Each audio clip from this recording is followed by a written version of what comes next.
how to add the images or the photos on a AutoCAD software. So you have to go to the insert in the application bar, then go to the attach, then you have to select the file's location or the image location. Then here image 3 is there, so that you have to select that file. Then you have to tick all these options, then you have to say okay, then you have to specify the location of that images. So if you want here, then you can zoom in and zoom out of that file, okay, because as per your requirement it will be shifted.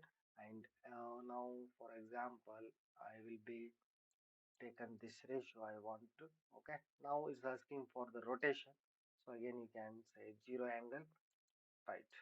So now it is, the image is inserted here. If you want you can move from here using the pen, okay. So anywhere I can, again if you want to draw here, just beside of this you can draw some AutoCAD drawings, like, okay, any other operation you can perform here.